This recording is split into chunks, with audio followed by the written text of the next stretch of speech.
I worked the night shift at a 24-hour gas station on the edge of town. It wasn't the busiest place, but it paid better than most night jobs, probably because of how isolated it was.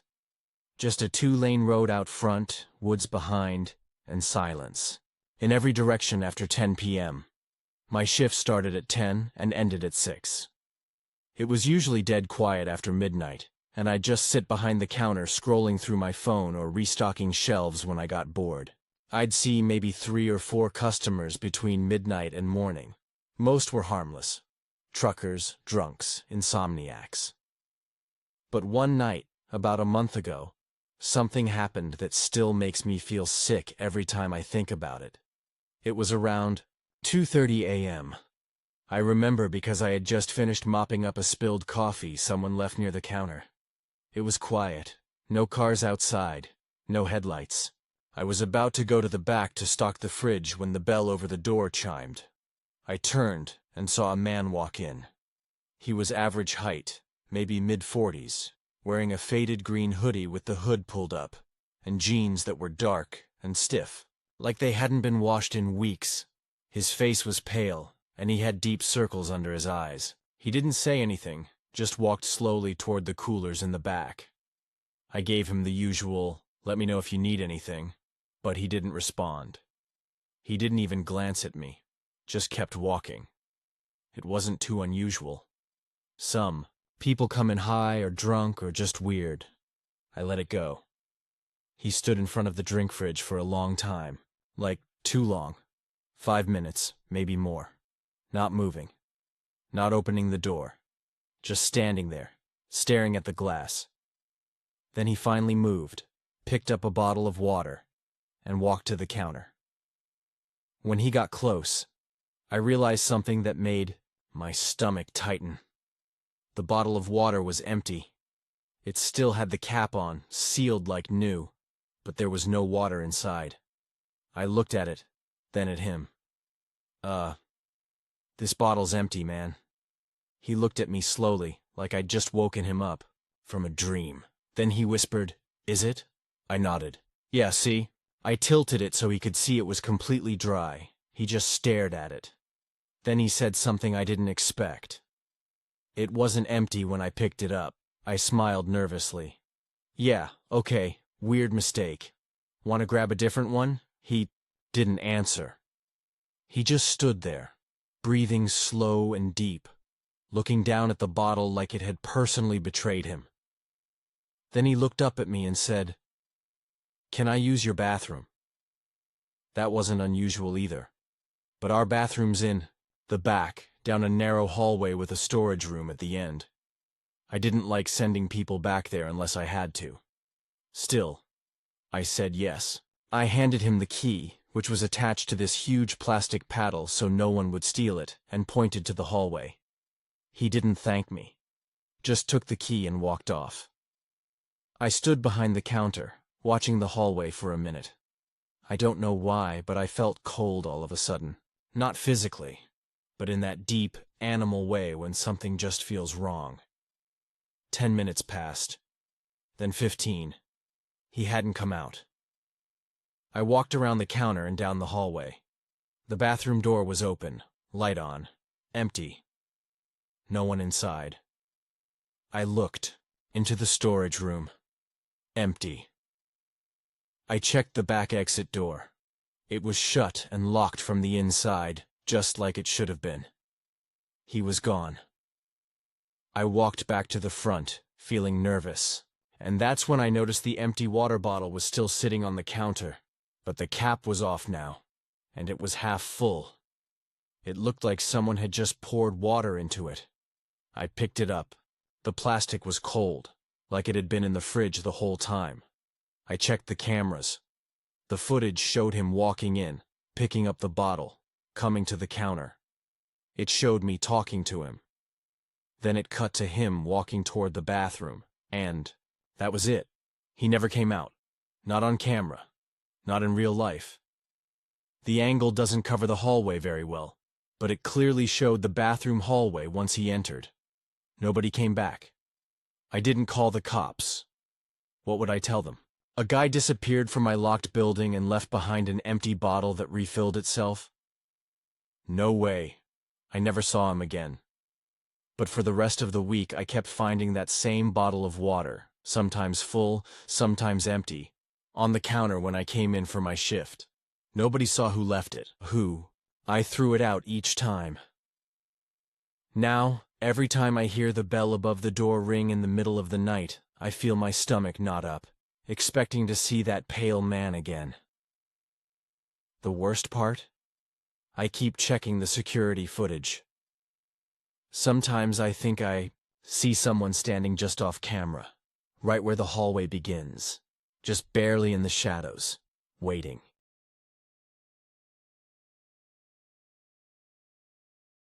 I worked the night shift as a security guard at a small office park just outside the city. It wasn't a big job. Most nights, I just sat in the little glass booth near the front gate, checked in the occasional delivery truck, and walked around once or twice with my flashlight. Easy money. The office park had about 6 buildings, all 2 stories tall, all empty after 8 p.m. My job was to make sure no one broke in and that the lights and locks were working. I had a radio, a flashlight, and a logbook. I'd done this job for almost a year. Nothing ever happened. Until one night, around 3 a.m., something did. It started like any other night. I brought my thermos of coffee, a sandwich, and my phone. I watched videos, filled out the hourly log, and took my usual walk at midnight. Everything was fine. Quiet, dark, boring. At 3 a.m., I was sitting in the booth, just about to nod off, when the front gate buzzer rang. That was strange. No one ever came at that hour. I pressed the button to turn on the intercom. "Security, can I help you?" There was silence. I looked at the monitor. The camera showed a black car parked just outside the gate. Headlights off, engine running. The driver's face wasn't visible. I buzzed the speaker again. "Hello, you need something?" No answer. Just the low hum of the engine. Then the car backed up slowly and drove away. Weird, but not illegal. Maybe someone got lost. I logged it and let it go. 15 minutes later, the buzzer rang again. Same car. Same spot. Still no one talking. This time I didn't speak. I just watched. After a full minute, the car backed up and disappeared down the road. I was creeped out now, but maybe it was just some prank. I got out of the booth and walked up to the gate. There was no sign the car had been there. No tire marks. No lights in the distance. Just quiet and cold night air. I walked back to the booth, and I froze. There was someone standing inside the booth. I could see them through the glass, back turned to me, wearing my jacket, my hat. It looked like me, but I knew I hadn't left the door open, and no one else had keys. I stood there, heart pounding, trying to make sense of it. Then the figure inside the booth turned to face me. It wasn't me. It looked like me, but older, tired, pale, eyes sunken deep. He looked right at me through the glass and slowly smiled. I ran. I didn't think. I just turned and sprinted across the lot. I didn't stop until I was behind one of the office buildings, hidden in the shadows, breathing hard. I pulled out my phone and called my supervisor. No answer. I called again. Voicemail. I peeked around the corner. The booth was empty now. No one inside. Lights still on. Door closed. I crept back, slowly, flashlight in hand, gripping it like a weapon. I opened the booth door. Empty. Nothing out of place. My jacket was hanging on the hook, my hat on the chair, just like I'd left them. I checked the security camera. Recordings. Nothing. No car. No person in the booth. Just me, walking out and walking back in a few minutes later. But I know what I saw. I didn't finish the shift. I called in sick and left, drove straight home, locked every door. The next night, I almost didn't go back. But I needed the job, so I returned. Everything seemed normal, boring even, until 3 a.m. The buzzer rang. I didn't answer it. I didn't look at the camera. I just turned off the booth light and sat in the dark, waiting. After a while, I slowly reached over and checked the monitor. No car this time, just the booth, from the outside, and someone standing in front of the glass, looking in, looking at me. But here's the thing. The booth camera is on top of the booth. It looks down at the front gate, not into the booth. And yet, there it was. The view was somehow from outside, staring into the place where I was sitting. And the person looking in was wearing my face. I shut the monitor off. I didn't care. I waited until the sun came up. When my shift ended, I told the office manager I was done. I didn't explain. They didn't ask. It's been 3 weeks. I've tried to forget it. But sometimes, when I park my car at night, I see a black vehicle down the street. No lights. Just waiting. And sometimes, when I look in the mirror too long, I see a version of myself that looks tired, sad, like he knows something I don't, and he always smiles.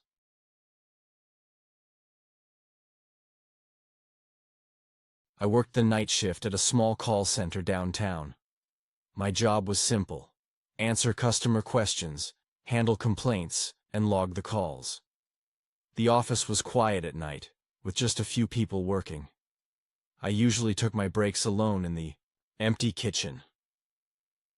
One night, around 2 a.m., I went out for a smoke on the sidewalk in front of the building. It was cold, the kind of cold that seeps into your bones. I looked across the street and noticed something I hadn't before. A small, old house at the end of the block, the kind of house that looked forgotten. Its porch light was flickering. I blinked, and it stopped.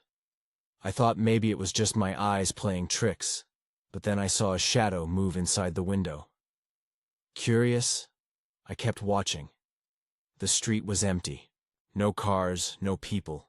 Just that flickering light and the shadow shifting.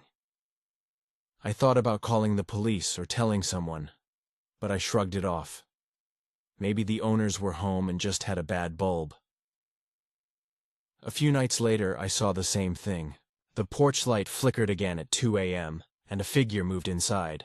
But this time, the shadow seemed to be standing still, watching. I asked one of my coworkers if they knew anything about the house. They said it had been empty for years. No one had lived there since a family moved out suddenly. Maybe 5 or 6 years ago. Rumor was they left because of some bad things happening inside. That night, I couldn't get the image out of my head. On my break, I decided to walk closer. I told myself I'd just take a quick look, then go back inside. The sidewalk was cracked and uneven, the streetlights dim and far apart. The house was dark now, except for the porch light, which was steady, not flickering this time. The front door was closed. The windows were dirty but not broken. I couldn't see anyone inside. I reached out and touched the porch railing. It felt cold, almost too cold. Suddenly, I heard a soft creak from inside the house, like a door opening. I froze. My heart started beating fast. I wanted to turn and run, but my feet were stuck. I waited. No footsteps, no voices, just silence. Then the porch light flickered once. I saw a hand press against the window, a pale, thin hand. No face, just the hand. I took a step back. My phone buzzed. In my pocket, it was a message from an unknown number. It said, "I see you." I dropped my phone on the porch floor. It bounced once, then stopped. I scrambled back down the sidewalk, trying not to look back. When I reached the street corner, I saw something that made my blood run cold. In the darkness near the house, I saw 2 glowing eyes watching me. They blinked once and disappeared. I ran all the way back to work. For the rest of the night, I couldn't focus on calls. I kept staring out the window at that house, waiting for the porch light to flicker again. It did, and the hand appeared. I didn't stay for another break. I left work early. I don't know who or what is in that house. I don't know if anyone's really home. But I know this: that hand watching me from the window, and those eyes in the dark, they were real, and they were waiting. Every night since, I avoid that street. But sometimes, when I'm driving past, I catch a glimpse of that flickering porch light, and I feel like I'm being watched.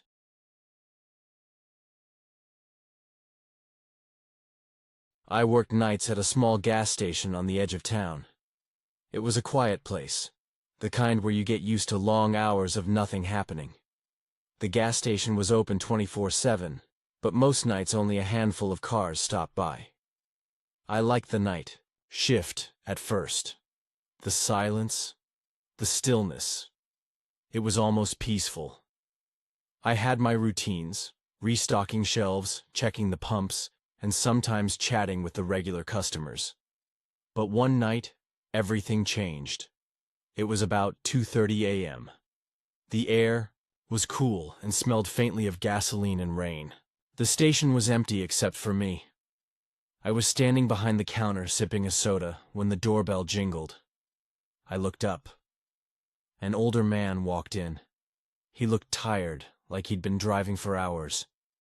He wore a wrinkled coat and had a worn-out hat pulled low on his head. He moved slowly, almost like he was dragging his feet. "Can I help you?" I asked. He nodded but didn't say anything. I noticed he was holding a plastic bag tightly in one hand. "Need some gas?" I said, trying to start a normal conversation. He pointed at the pumps outside. I told him the price and got ready to open the pump for him. He didn't move. Instead, he turned and walked to the snack aisle. I followed with my eyes.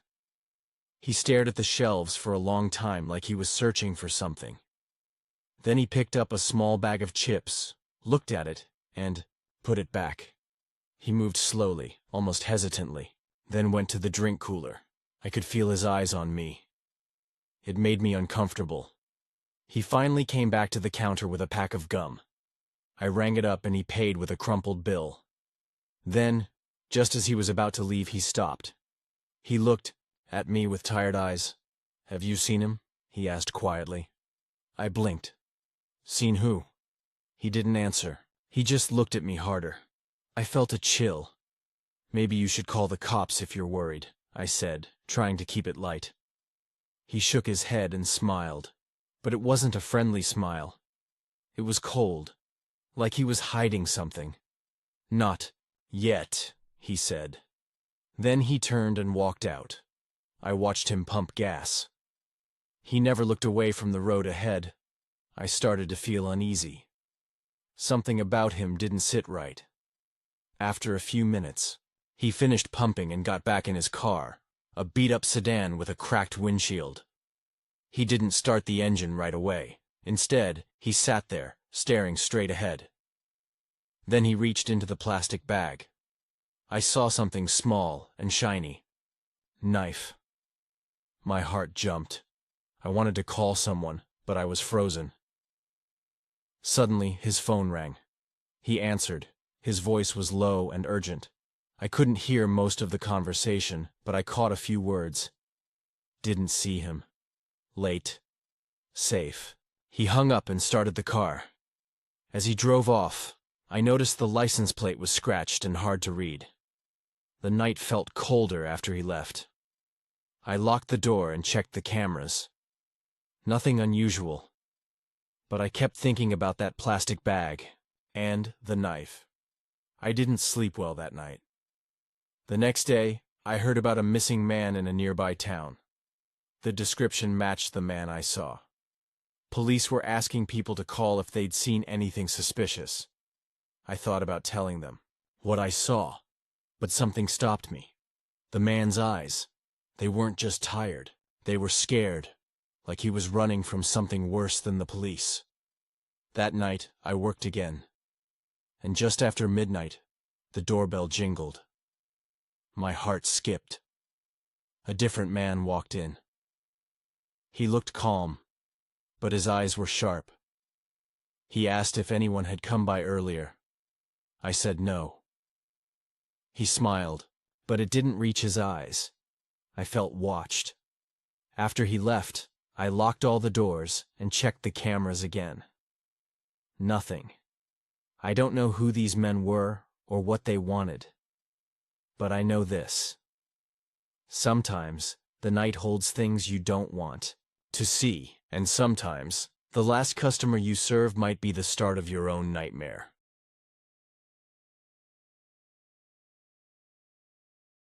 I was working a night shift as a delivery driver for a small company.